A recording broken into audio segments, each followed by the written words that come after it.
I was playing a game with my 9-year-old son, John Leslie, and I beat him 10 straight games in a game called Connect 4. And finally, I said, John Leslie, I'm bored. I don't want to play you anymore. Then I got up. I said, I'm ready to go to sleep now. John Leslie said, no, you can't go now, Dad. I said, why? He said, it's not over until I win. If you clicked on this video, you're already ahead of the majority because you're looking for growth. Welcome to Epic Motivation. Let's get started. That was his attitude. John Leslie won, and he got up and he yawned, and he said, I'm ready to go to sleep now. And I'm saying to you, what if all of us took that attitude? The cause repossessed. Nobody believes in you. You've lost again and again and again. The lights are cut off, but you're still looking at your dream, reviewing it every day and say to yourself, it's not over until I win. I said, I'm not one of your students. He said, it doesn't matter. Follow my directions now. I said, I can't do that, sir. He said, why not? I said, because I'm educable mentally retarded. And he came from behind his desk and he looked at me. He said, don't ever say that again. Someone's opinion of you does not have to become your reality. And as he talked, my heart began to beat fast. Tears began to run down my eyes, and I was in the back just listening to him because the speech he was giving, that speech was for me. And he said, Les Brown, he said, if you want to do anything worthwhile in life, you've got to be hungry. I told Mr. Washington I wanted to become a disc jockey.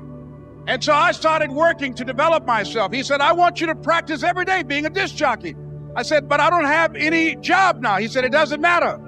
He said that it's better to be prepared for an opportunity and not have one than to have an opportunity and not be prepared. And as I was working to develop myself, I applied for a job as a disc jockey, WMBM on Miami Beach. I went to a guy named Milton Butterball. I said, how you doing, Mr. Butterball? I'd like to get a job as a disc jockey. He looked at me, he said, do you have any broadcast background? I said, no, sir, I don't. Do you have any journalism background? I said, no, sir, I don't. He said, we don't have any jobs available. I said, yes, sir. I went back to Mr. Washington and I told him, he said, don't take it personally. He said, most people are so negative, they will have to say no 7 times before they say yes. He said, go back again.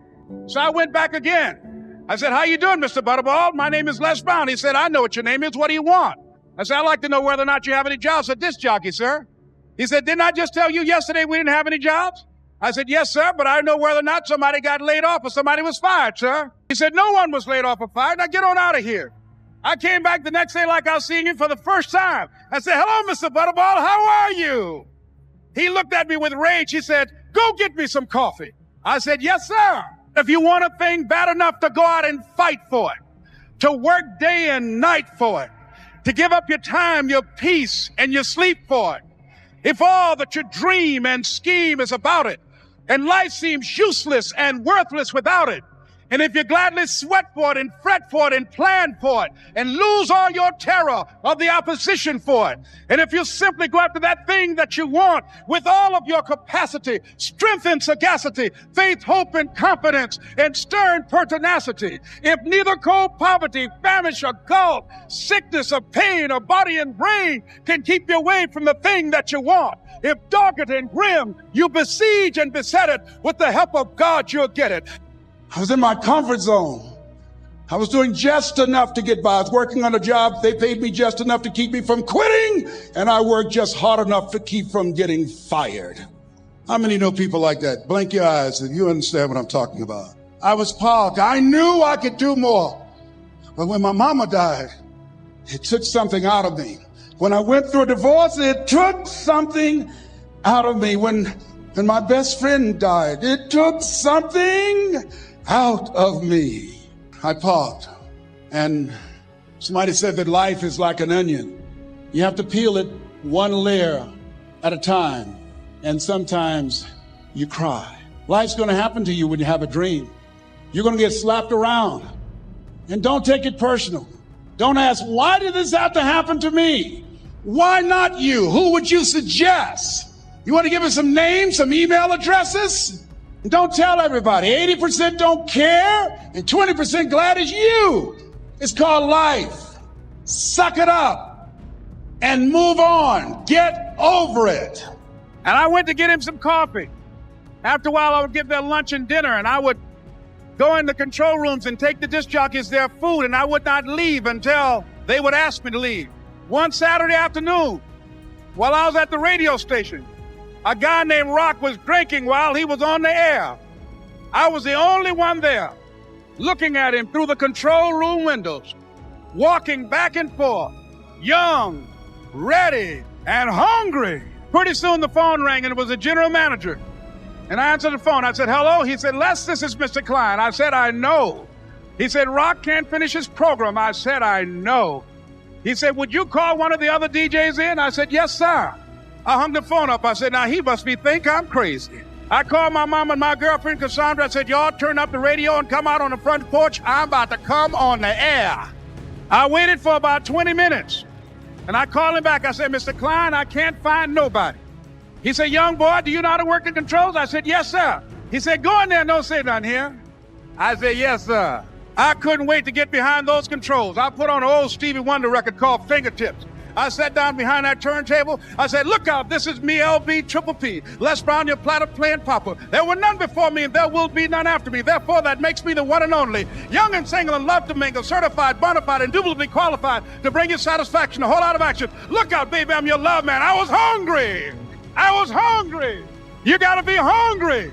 Begin to know that you have greatness within you. And if just one of you here begin to envision yourselves as being blessed and highly favored to reach your goals, if just one of you capture the essence of what that means, that you have greatness within you and a responsibility to manifest that greatness, that you can make your parents proud, you can make your school proud, you can touch millions of people's lives, and the world will never be the same again because you came this way. It was hard, ladies and gentlemen, coming to speak to people. And I was facing financial difficulties in my own life. I was behind on my bills and my dreams, and I'm saying to them, you can live your dream. It was hard, ladies and gentlemen.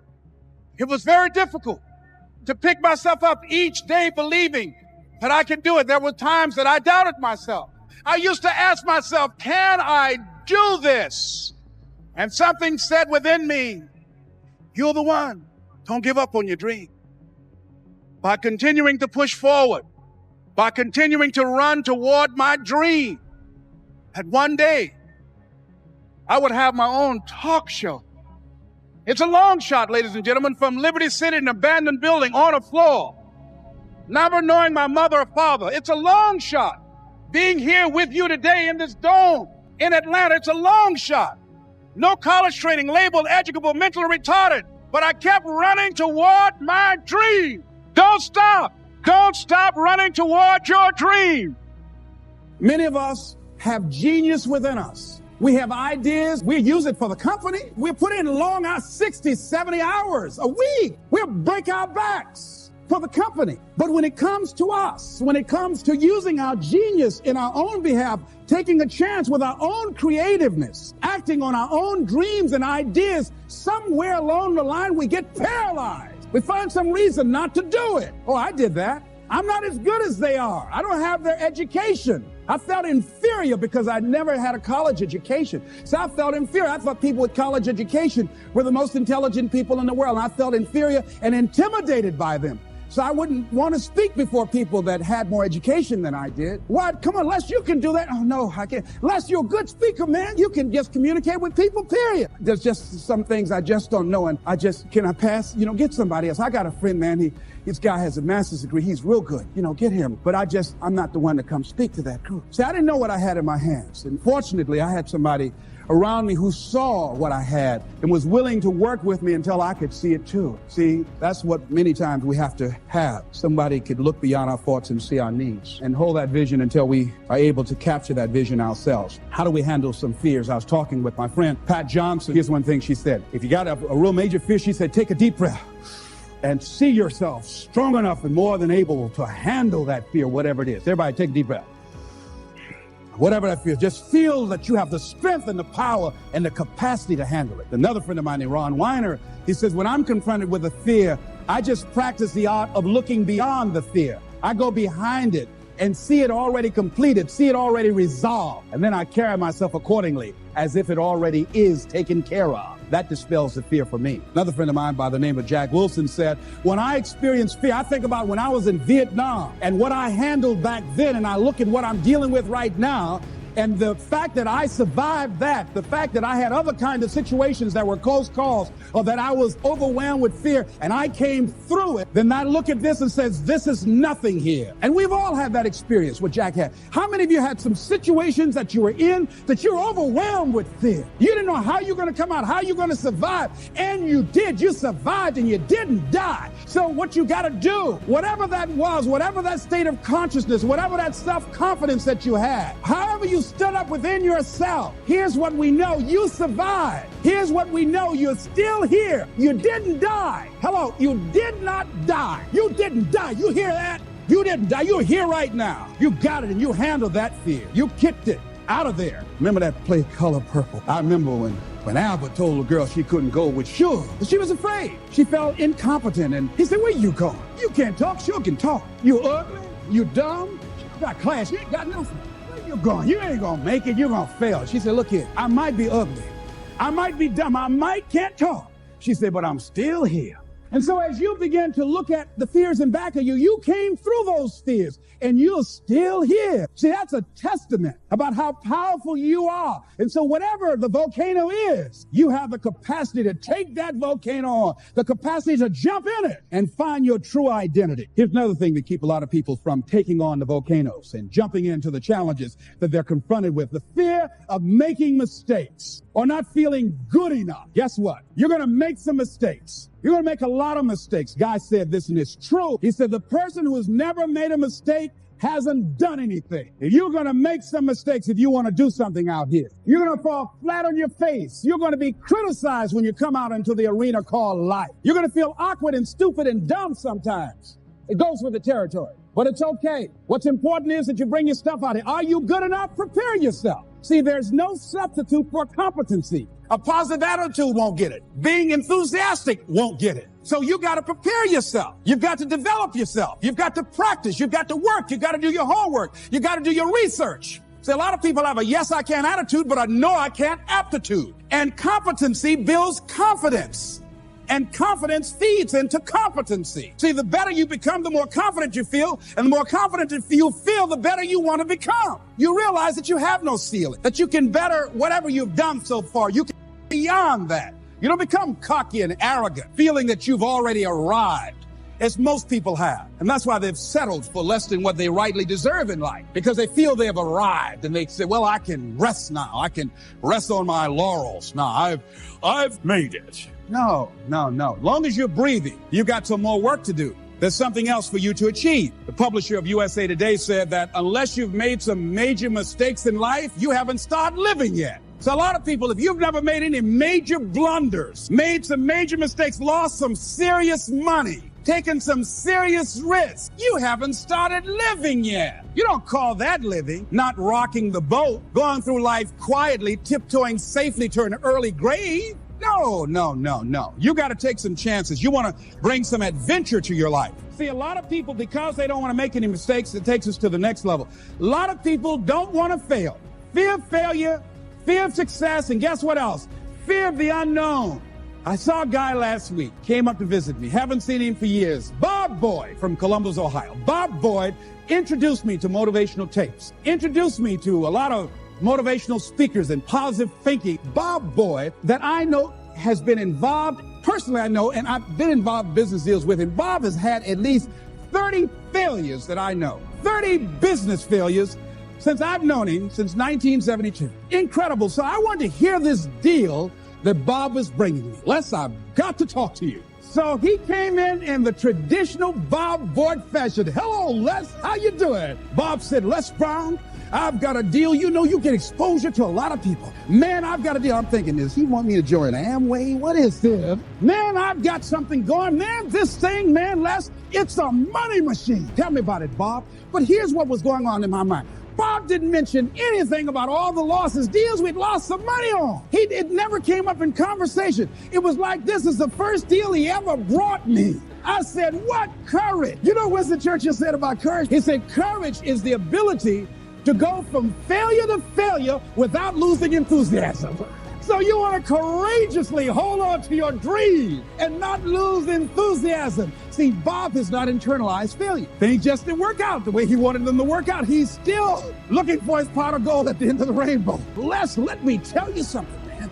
You've got to see this deal. With the things you're doing, you're now on PBS. Bless, you'll make a fortune. Man, I just can't wait to tell you about it. I said, tell me, Bob, tell me. He said, now explain to me what I just told you. I said, I don't know what it is, but I want to do it. I want to do it. I didn't even know. So I like the fact that Bob has not lost his fight. Bob is still hungry. Bob still sees his dream. Bob is still searching for a way to make it happen.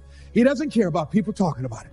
Man, he's never kept a job. Guys had 15 or 20 different jobs, all these business deals. Bob has turned a deaf ear to that. A guy in Los Angeles, all over the front page of the newspaper, he just passed the bar after taking it 48 times.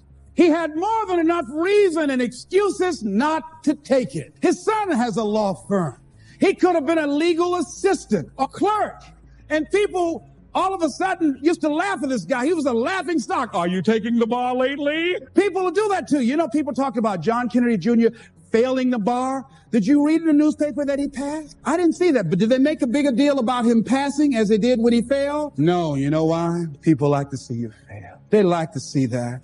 People are like that. I don't know why it's set up like that. I was on the expressway, traffic was jammed up. You know what was happening? It was an accident. But people pull over to the side to get out of their car to go look, to see somebody else's suffering. That's why talk shows are so popular. So people like to hear other people's misery, get it caught up in that. Then they go magnify it in their own lives because that's all they focus on. Bob Boyd went to conquer his volcano like that gentleman who decided it doesn't matter how many times I fail. I'm going to courageously pursue it. I don't care what people say. I don't care what they think. This is something that I want that gives my life meaning and value. You got a volcano like that in you somewhere. When I think about the three pillars of something that would be your anchor, a foundation to drive you into the future, to live a big dream, to live a big life, what you think about, you bring about. You know, as a man thinketh, so is he. Dr. Carter G. Woodson said that if you can determine what a man shall think, you never have to concern yourself with what he will do. He said, if you can make a man feel inferior, you never have to compel him to seek an inferior status, for he will seek it himself. And if you can make a man feel justly an outcast, you never have to order him to go to the back door. He'll go without being told. If there's no door, his very nature will demand one. And I think that in many cases, governments and religious institutions have really unwittingly crushed the dreams and aspirations and the visions that people had of themselves. Not all, but a lot of them. And I think it's incumbent upon the individual to take responsibility, to develop yourself, to expand your mind, your vision, to seek out experiences. You know, Helen Keller said life should be a daring adventure, it's boring. And start to dream. What do you want? What do you really want for your life? I remember going to Auschwitz and walking down the halls in the Nazi German concentration camps and seeing the pictures of men and women who had dreams. These people were exterminated. And one of the things that I heard in my mind when I reflected on a book written by Viktor Frankl, who was there, he said, if you know the why for living, you can endure almost anyhow. And he talked about the people who were able to survive the inexpressible cruelties of Nazism, those who either believed in God or had someone that they loved that they were determined to see, or some cause bigger than themselves. And in my case, my goal was to buy my mother a home. That was my big dream. And that caused me to read things and to listen to things, to fuel my imagination, and then to develop my skills to becoming a voice of influence. And the other thing that's important is creating a community of collaborative, achievement-driven, supportive relationships. And it started with a man, Mr. Washington, who said, a high school teacher, someone's opinion of you does not have to become your reality. It could start with one person, and then it goes from there. Associating with people who share your values, associating with people, like-minded people who have dreams, who have goals that they're working on, and being in that community. Studies indicate that one goose can fly 40% further in formation with other geese than can ever fly by itself. fact, I'm thinking about a scientific study where they exposed some rats to electronic shock, and after they increased it, it killed them instantly. But then they put these rats in groupings with other rats, and then what happened was that they continued to increase the shocks of these rats, and they increased it over 10 times more. It took far more to kill them than what it took with just one. And so there's something about being in a community of people who share your dream, who hold you accountable, who challenge you, who call you out, who can see what you can't see that you have within you. Greatness is built one step at a time. Keep moving forward. We appreciate you watching our video to the end. Creating these videos takes a lot of passion and dedication, and your support makes it all worthwhile. If this video inspired you, make sure to subscribe and stay on this journey with us. Your encouragement helps us continue delivering top quality videos just for you. Together, let's make life epic.